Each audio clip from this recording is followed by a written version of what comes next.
Greetings, brave adventurers, and welcome back to the channel. This is I, Eric's UK, your host. Today I'm going to talk about Daggerheart and its playtest. If you didn't know, Daggerheart got a open beta test last week. Anybody out there can download it off of daggerheart.com, or I think it's available through Drive-Thru RPG, and you can basically you get the whole rules as they currently stand. You get character sheets for all the classes. You get cards for those classes and races that you can print out if you so wish. And a whole host of doohickey, including a quick start set of characters and adventure. And they are looking for feedback. See what you can break in the game, see what works, see what doesn't work, all in preparation for, I'm assuming, updates to the playtest materials over this year, ready for Daggerheart to be published in 2025. I've been interested in Daggerheart since I first sort of read about it. I can't remember where it was. I think it was here on YouTube. And I've been kind of sneakily putting this across to my regular Pathfinder first edition players. And the opportunity came up. Our current GM is away on holiday for 2 or 3 weeks. And I said, hey, we've got 2 sessions. Do you want to do the playtest? And got a big thumbs up from everybody, which is yay. And we played it last night, our first session. I'm not going to go into the mechanics of Daggerheart. I think there are other channels out there who will do this better. Pardon me. You can see it on the Critical Role website itself, YouTube channel itself. They even have a what was a live streaming play with all the Critical Role players and Matt Mercer. You've got numerous other channels that have covered the mechanics. So I'm just going to focus on what I found, my thoughts from the playtest.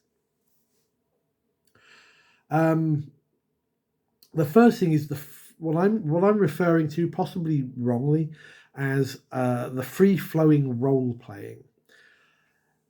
It was very, very nice. You have a game here where dice don't dictate everything.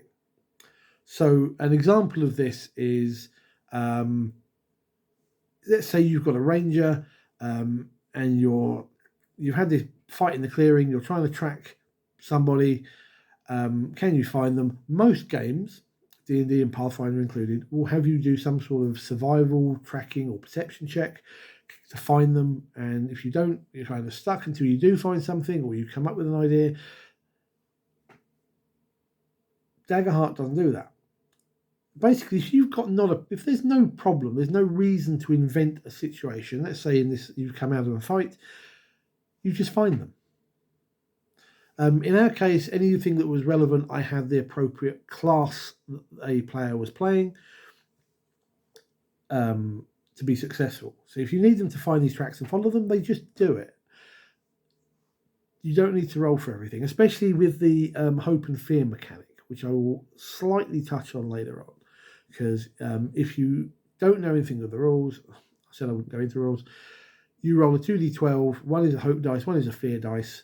If you roll with hope, you gain a hope point, which can be used to benefit you. If you roll with fear, the GM gets a fear token, which can be used to activate enemies in combat. It can be used to make your life far more perilous. So if there's no reason for you to roll and therefore just generate hope and fear for no reason, you just go for it. The GM just says you find the tracks and off you go. It's all about continuing the narrative flow of the story, the adventure, the campaign. And this was really nice. I honestly would never have thought of this, and I don't know that it would work that well in a lot of RPGs. But this really sort of struck home. You know, one of my players, in trying to do that very thing, which was to track some potential baddies through a overgrown cemetery, he was expecting to have to roll for it, and it was like, no, you can find these tracks. They're going to be there. Off they go. And he was like, oh, that's nice. The other thing you have with this particular free flow is that the combat system doesn't change. And combat is done in exactly the same manner as any other part of role playing that you do. So you don't have an initiative score. You don't do that. You just say what you're doing. And the GM can activate when he wants to as well. And when you roll fear, they can activate. And the first time the combat element, we kind of got a little bit stuck because we were kind of, initiative. But by the second account, which was a little bit bigger, the first one was a couple of reskinned giant scorpions. I made them into something else for the narrative of the story. The second one was with a group of like bandits, thug types, where there was like 6 of them to 5 of the players. And by that point, everybody was into the combat system like pros, and it worked brilliantly. I think you've got to open your mind a little bit. You pick up on that particular aspect and you just run with it. It's a role-playing game like anything else. And once we got that, the game was like, this is awesome. We didn't do the quick start rules, mainly because we're experienced role players. We've been doing this for years. And I wanted the players to have their own characters. Also, I felt that the quick start scenario would probably be very good if you were trying to teach new people into the hobby. But for people who know what they're doing already, I thought the whole scenario was a bit meh and kind of very, very railroady. So I elected to do a prequel to the campaign that I'm writing that we're going to try and use with this playtest system. And part of that is you have a session 0. Now, session 0 is where you come together and you make your characters as a group at the table and you talk it out and all this sort of stuff. We don't normally do this because, I don't know, it just never felt right. People just go, we chat on like our little WhatsApp and Facebook Messenger thing. People say what they want to play, they make the characters, and we turn up and we just get on with it. We want to tell the story, we want to do the adventure, we want to do the campaign. But because session 0 is a part of Daggerheart, we decided to do this as part of the playtest. And we spent probably about 45 minutes to an hour making the characters and the players talking to one another and how you link characters together. Pardon me. And to be honest, it was amazing. I'm going to keep saying this all through this video, so I apologize, but it worked so well.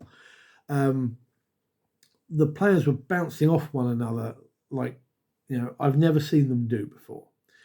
And a part of this is that they use the session 0 to come up with places and names and things like this that the GM can then add to the campaign world. And I ended up with reams of information, mainly to do with their characters, but stuff that I can now work into the campaign world I am building for my Daggerheart campaigns. It worked so well that I think in future we will probably do session 0s for whatever game we're playing. The next thing that I want to raise is the balance. Actually, for a system that we're still learning, and bear in mind that they want you to play test this, find what's broken, find what doesn't work, and so on. I actually found that the game felt very balanced between the characters and the encounters. As I've said about the 2 encounters that we did have, combat encounters that we did have, the first one against these reskinned giant scorpions, pardon me, was a bit brief, and it took a little while for people to get their head around it, but it felt right. The characters took a little bit of damage, the monsters were defeated after, you can't really say a couple of rounds, but that's kind of what it would be in a D&D style game. And everyone kind of picked up on how the combat works. The second encounter took a little bit longer. So I had 5 players at my table. There were 6 of these basic bandit types. And I, as the GM, felt the fight was dragging a little bit. because of the wound system, which still works the same as the players, just without so many hit points. But afterwards, my players actually said that they felt it was quite fine, and reducing the number of baddies would have probably taken something away from it. But at no point, even though I've got a couple of players who are trying to push that character envelope at first level, compared to what I had, I felt that they still balanced out. I've got a feeling that at least at a low level, which is where we are playing, Daggerheart feels very comfortable. There was no issues for us at all. Everyone enjoyed it. To go along with that, everybody else also felt that they were the hero. I think everybody at that table can say that, unlike, say, D&D or Pathfinder and many other RPGs where you kind of feel like you're a nobody at level 1, you're lucky to have a dagger and you're lucky if you walk away from a fight. Pardon me. Here, everybody felt that they were able to do something and contribute. They were not just, newbies. They were actually heroes in the making, which I felt was really good. Everyone got to use their abilities. Nobody was left out. Now, if I have any grumble, if there's any, and I'm not going to use this as a negative, because I actually felt that Daggerheart, our first game, had no negatives. I don't think it was an amazingly perfect game yet. Maybe once we get our heads round a few more things and we've leveled characters up and seen where that takes us. But there was a slight grumble, and that was that as the GM, I routinely found that I was maxing out on 10 fear tokens. Because in combat, everybody is rolling. It's almost like you don't want to act in combat because you're potentially 50-50 giving the GM a fear token. When you've got 4, 5, 6 players at that table, you can average that you're gaining 3. I keep saying rounds. It doesn't use rounds, but you're guaranteed of getting all these points. And I'm spending them to activate and do abilities, and I still ended up on 10 points. And I was using fear tokens out of combat as well to trigger situations to make them more interesting, more frightening. Now, I could have spent more if I wanted to be a real asshat to the players. And I didn't want to do that. I felt I was genuinely playing the fear tokens right. But I kind of feel that there needed to be something else I could spend these points on. At the end of the session, I was on 10 fear tokens. I want something else I can do with them that isn't just activating things and just triggering something or other for the sake of it. Now, saying this, at the end of the playtest, I think everybody was pretty much stoked for Daggerheart, and as being long-time Pathfinder first edition players and third edition D&D players and all the way back, everybody wanted to jump into Daggerheart as soon as our current Pathfinder campaign wraps up in probably a few weeks or a month or so. For us, it was very much a hit. The system feels comfortable enough and simple enough that you can just jump into it, but there are definitely hidden levels of complexity for both the player and the games master. Now,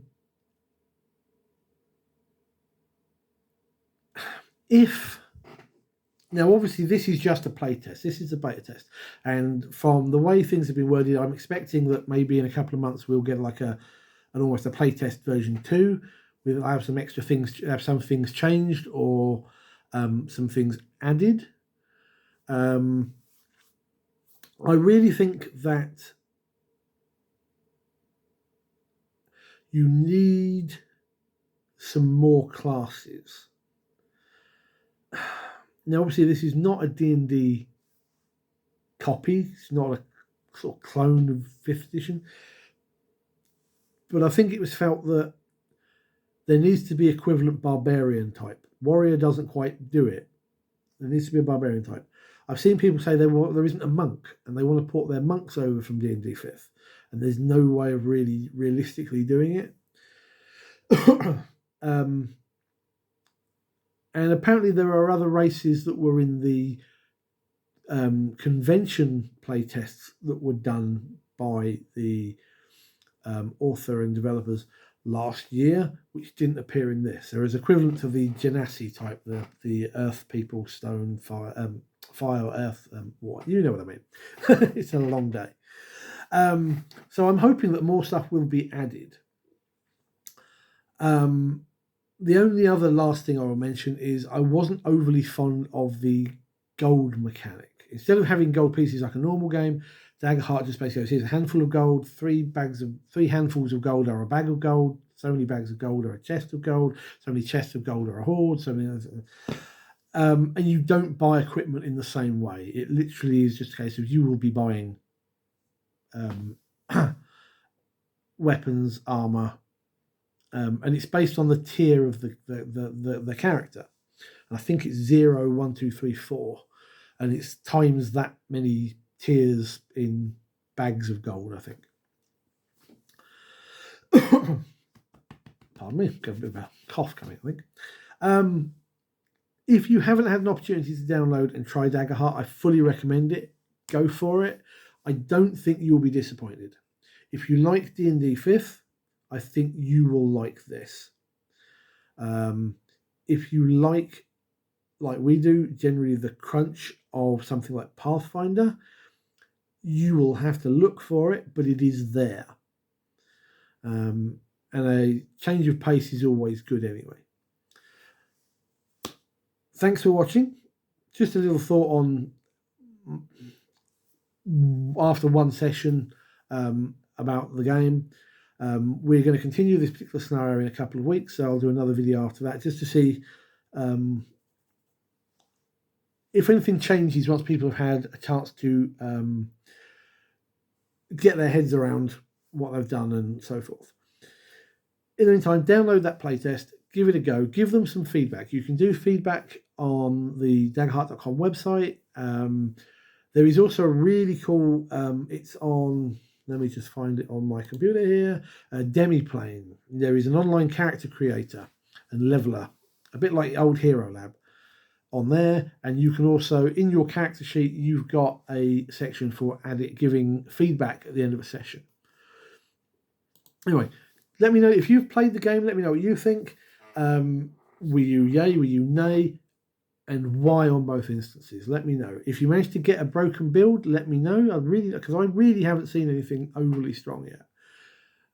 Let me know what you think. Give me a thumbs up. Yay! And hit that subscribe button. And I'll see you guys in the next video. Till next time, take care. Good gaming.